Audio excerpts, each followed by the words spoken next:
2차 중동전쟁 이후 이스라엘은 가장 핵심 전력으로 전차 전력을 건설하기 시작합니다. 1970년 8월 전차의 독자 개발을 결정하게 됩니다. 이에 책임자는 이스라엘 탈 장군이었죠. 1974년에 최초의 시전차가 완성됩니다. 이것이 바로 메르카바 마크 1 전차였죠. 차체 전면에는 3개의 디젤 연료 탱크를 탑재했습니다. 그리고 그 후방에 다시 디젤 엔진을 탑재했죠. 사이드 스커트는 적탄의 피탄 시에는 사이드 스커트가 탈락되는 것을 차단했고요. 그리고 포탑 전방의 쐐기형 장갑 구조는요, 높은 경사각을 이용해 APF SDS 탄에 대한 높은 방어력을 실현할 수 있었습니다. 이렇듯 메르카바 1은 방어력에 많은 비중을 둬서 개발했습니다. 또한 레바논 침공에서 우수한 생존성을 실증했습니다. 하지만 투여용 대전차 무기에 피격돼서 방어력이 부족한 문제점이 제기됐습니다. 따라서 복합 장갑에 증가 장갑을 추가하여 방어력을 더욱 증가시켰죠. 또한 사격 통제 장치 등을 개량했는데요. 이렇게 해서 나온 게 바로 메르카바 2 전차입니다.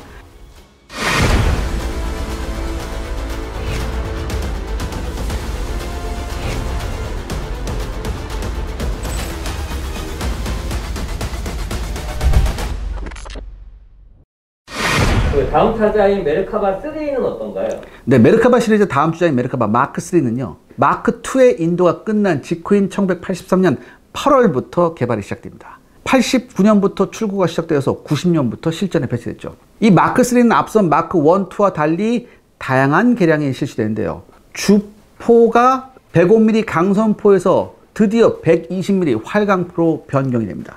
엔진 또한 미국 텔레다인 컨티넨탈사의 AVDS 17909AR V12 수랭식 디젤 엔진으로 변경되죠. 기존 950마력에서 1200마력으로 크게 향상됩니다. 또한 마크 3는 전체 중량이 5톤가량 증가했는데요. 엔진 출력이 커짐에 따라서 오히려 순항 속도는 시속 60km로 향상됩니다. 특히 마크 3는요, 기존 1, 2와 완전히 달라진 형상의 포탑을 채택합니다. 후기 메르카바 시리즈의 특징이 된 납작한 형태의 포탑 형상이 등장하게 된 거죠. 이 마크 3의 포탑은요, 3세대 전차의 특징인 차체가 주행 중 별도로 움직일 수 있어 항상 적을 탐지하거나 대응이 가능합니다. 또한 메르카바 시리즈 중 처음으로 레이저 거리 측정기를 장착했어요. 그러니까 이제 뭐예요? 더 이상 12.7mm 가지고 거리 측정 안 해도 되지. 무엇보다 마크 1, 2에 비해 장갑이 크게 개선됩니다. 능동형 반응 장갑이 설치되어 부위별로 방어력을 높였을 뿐만 아니라 피탄당한 부분에 대해서만 장갑을 새로 교체할 수 있는 모듈식으로 변환됩니다. 또한 4차 중동전 당시 러시아군의 AT-4 적외선 유도식 대전차 로켓에 이스라엘 방위군이 고전했던 경험을 반영해서 레이저 경보체계를 설치하게 되죠. 마크 3는 1995년에는요, 현가 장치와 변속 장치를 교환하고 주포 화력을 개선하게 됩니다. 화력 통제 장치를 신형으로 교체한 바즈를 출고한 거죠. 특히 이 바즈는요, 이스라엘 환경에 맞춰 전차를 개선하면서 중앙 통제식 에어컨과 NBC 방호 체계를 설치한 모델입니다. 이스라엘은 이 메르카바 마크 3의 생산을 2003년부로 중단합니다. 현재는 치장 물자로 약 700량을 보관하고 있다고 하네요. 그러면 메르카바 4가 마지막 시리즈인가요? 맞습니다. 전투원 보호와 생존성에 중점을 둔 메르카바 4는요, 물론 앞에 메르카바도 다 그랬지만 이전 시리즈와는 마찬가지로 포탑을 차체 뒤쪽에 설치합니다. 엔진도 승무원 방어체계의 일부가 되도록 차체 전면부에 설치했죠. 이거 계속해서 이게 이어져 오는 거예요. 그 다음에 이제 마크 3부터 모든 전통이 있잖아. 뒤에 여유 공간. 이것도 역시 마크 4도 똑같이. 여기도 뭐 이제 보병을 태운다거나 부상자를 태운다거나. 특히 주목할 것은요, 장갑입니다. 장갑으로는 라미네이트 세라믹 강철 니켈 합금 복합 소재가 사용됐습니다. 또한 마크 3부터 사용된 경사식 모듈형 장갑도 그대로 이어져 오죠. 그리고 더 중요한 게 뭐냐, 이게 대전차 지뢰하고 이게 사제 폭발물 IED에 굉장히 많이 당했었거든요. 그래서 이거에 대응하기 위해서 이게 마크 4부터는요, 이 차체 아래가 V자형 구조가 되어 있어요. 여기에다가 장갑까지 보강이 됩니다. 그리고 2011년부터는요, RPG나 대전차 미사일 등의 근접 공격을 방어하기 위해서 라파엘사의 능동 방어 체계인 트로피가 장착이 됩니다. 2006년 레바논 침공 당시 일부 차량에 적용돼서 효과를 입증한 그 모델이었죠. 엘타사의 윈드가드 레이더를 사용하는 트로피는요, 차량 주변을 항시 탐지하다가 RPG 등이 범위 안에 들어오면 자동으로 MEFP탄을 발사해서 위협을 제거하게 됩니다. 이게 MEFP탄이란 뭐냐? Multiple Explosive Formed Penetrator라는 뜻이에요. 이 트로피를 장착한 메르카바 마크 4는요, 메르카바 마크 4 메일루하으라고 분류됩니다. 이 메일루하으는 뭐냐? 이게 그 히브리어로 바람막이라는 뜻이래요. 또한 포탑 해치가요, 이게 전기식이 채택되거든요. 이게 굉장히 혁신적인데, 근데 이게 보통 이제 전차들은요, 유압식으로 이제 해치를 닫는 경우가 많아요. 근데 이 유압식은요, 밀폐성은 좋지만, 이게 만약에 고장이 나면 이게 안 열려요. 이게 굉장히 위험하죠. 탈출해야 될 때 탈출 못하니까. 따라서 보조 배터리 사용이 가능한 전기식을 채택해서요, 유사시 생존성을 높였습니다. 다만 해치는 지휘관석에서만 있어요. 왜냐? 나머지 승무원들은 뭐예요? 메르카바 뒤에 뭐 있죠? 후방에 도어가 있잖아. 일로 탈출하면 되니까. 그리고 이 해치도요, 이게 클램쉘 타입을 택했습니다. 이게 뭐냐면은, 이게 해치가 이렇게 열리는 게 아니라 위아래에서 이렇게 딱 이렇게 열리는, 이게 클램쉘 타입이거든요. 승무원, 이게 왜 이렇게 됐느냐? 승무원들의 승하차간 머리 위로부터의 공격을 방어할 수 있도록 설계한 겁니다. 또한 마크4는요, 엘롭사의 나이트 마크4 화력 통제 체계를 탑재해서 헬기 공격을 비롯한 항공 위협에도 제한적이나마 대응이 가능합니다. 주포는 IMI사의 MG253 120mm 활강포가 채택이 되는데요. 120mm 고관통탄과 유도포탄을 사용할 수 있고요. M711 APF SDS, M325 대전차 고폭탄 및 120mm 나토탄도 발사가 가능합니다.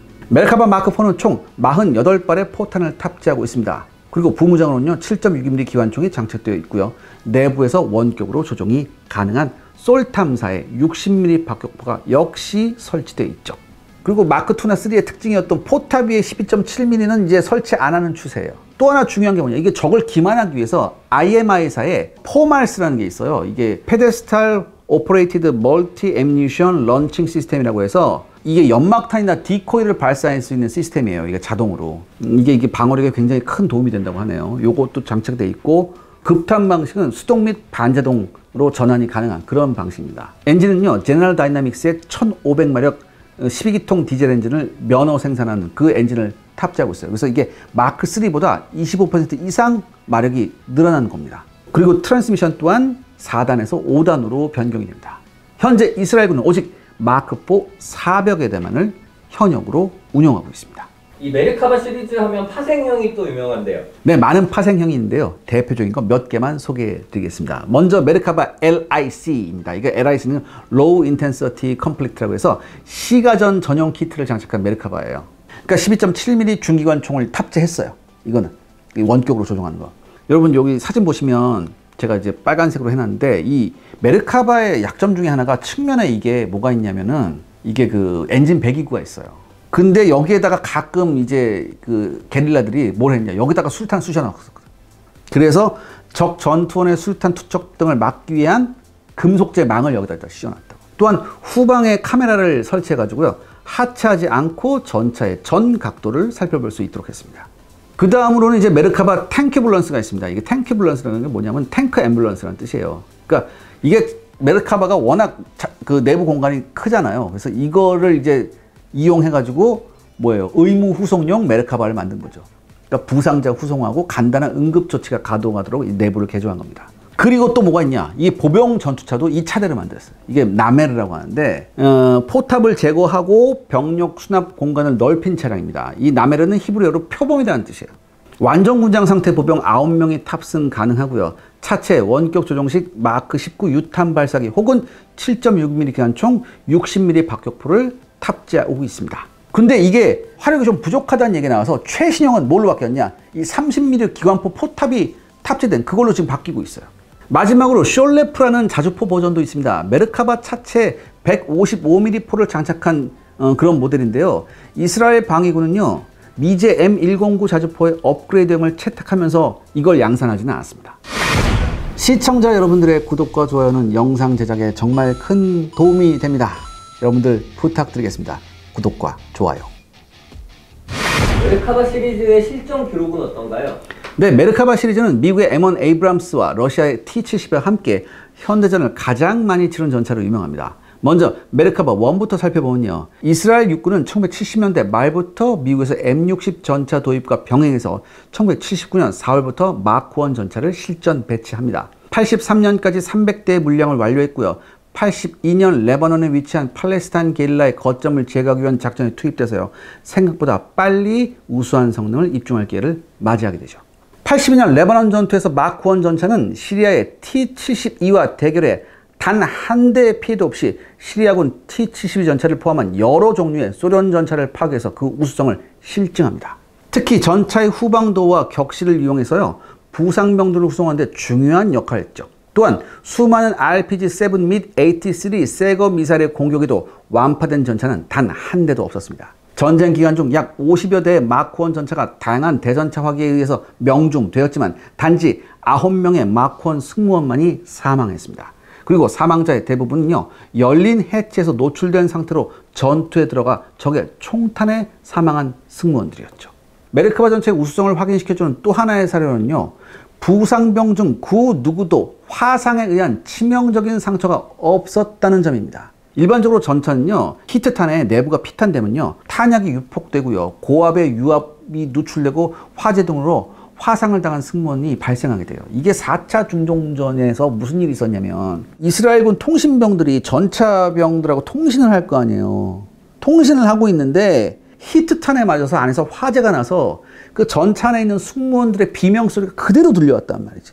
그 이스라엘 통신병들한테. 이스라엘 통신병들이 엄청난 트라우마에 시달려요. 그래서 가장 중요한 게 뭐냐? 절대 화상 환자가 나와서는 안 된다. 이거였거든요. 메르카바는 공간장갑, 적절한 내부 공간 배치, 그 다음에 포탑의 컨테이너 경납, 또한 자동 화재 소화 장치 등이 완벽하게 작동을 했습니다. 그리고요, 세계 최초로 모든 전차병한테 내화성 섬유인 노맥스 전차복과 장갑을 착용시켰어요. 이렇기 때문에 화상에 의한 사망을 제로로 만드는데 성공한 거죠.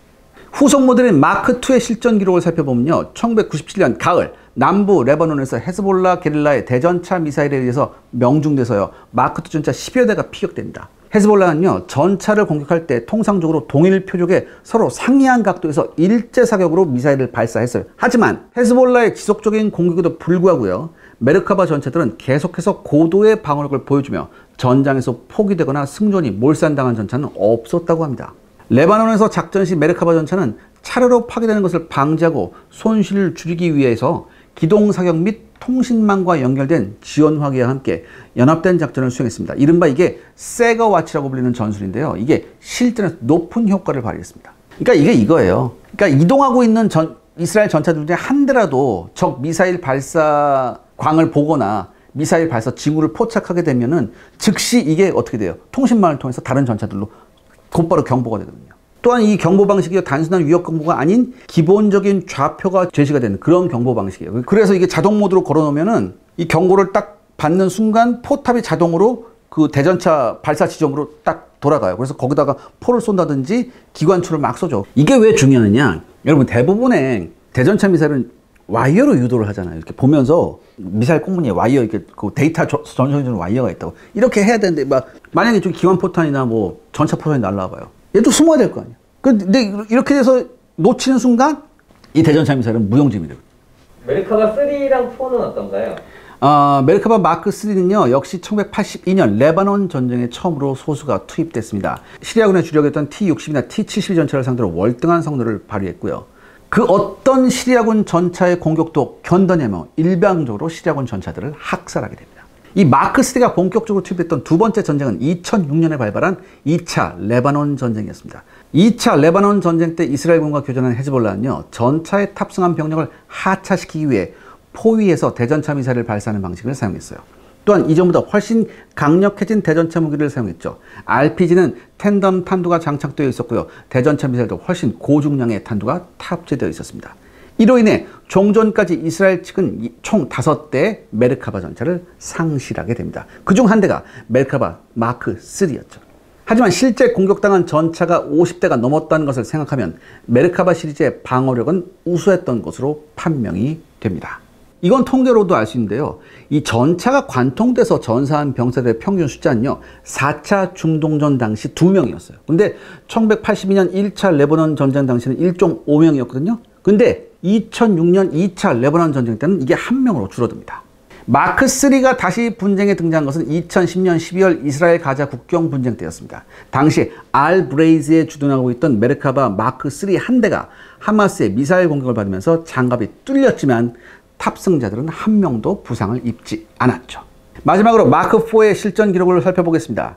메르카바 마크4는요, 2006년 2차 레바논 전쟁에 처음 투입돼서 단 2대의 손실을 기록하게 됩니다. 하지만 높은 승무원 생존성을 보여주면서 뛰어난 성능을 입증했죠. 자세한 것은 지난번 거 2006년 레바논 전쟁편을 좀 봐주세요. 그리고 2008년 벌어진 가자 겨울 전쟁 때는요, 메르카바 마크 1, 2가 대부분 퇴역한 대신 마크 4가 본격적으로 투입이 됩니다. 1개 기갑 여단이 부상자 없이 수시간 만에 가자 지구를 종단하는 데 성공하기도 했죠. 그리고 2014년에 벌어진 가자 여름 전쟁 때는 트로피를 장착한 메르카바가 실전에 투입돼서 실제로 RPG나 메티스 M 등의 공격을 막아냈습니다. 이번 이스라엘 하마스 전쟁에서는 2대 마크4가 드론에 의해 파괴됐고요. 한 대는 하마스에게 노획됐죠. 하지만 이스라엘군의 본격적인 지상작전이 시작되자 역시 압도적인 능력을 보여주고 있습니다. 마크4는 신형 엔진을 채택하면서 차체가 새롭게 설계가 됐고요. 현재까지 약 400대가 양산되어 있습니다. 그러니까 마크4 구형 200대는 치장 물자로 있어요. 결론. 네, 4차 중동전의 뼈저린 경험에서 탄생한 메르카바 시리즈는요, 현존하는 MBT 중 가장 우수한 승무원 생존성을 보장함과 동시에 실전 경험이 풍부하게 녹아있는 전차입니다. 또한 수많은 실전을 거치며 진화한 전차죠. 따라서 세계 정상급 MBT들과 충분히 어깨를 나란히 할 수 있습니다. 솔직히 많은 면에서 가장 앞서 있는 전차이기도 하죠. 러시아 우크라이나 전쟁 때문에 전차 무용론이 대세가 된 요즘, 과연 이스라엘 하마스 전쟁에서 메르카바가 어떤 모습을 보여줄지 귀추가 주목됩니다. 또한 이번 실전 경험으로 메르카바가 또 어떤 진화를 할지도 궁금해지네요.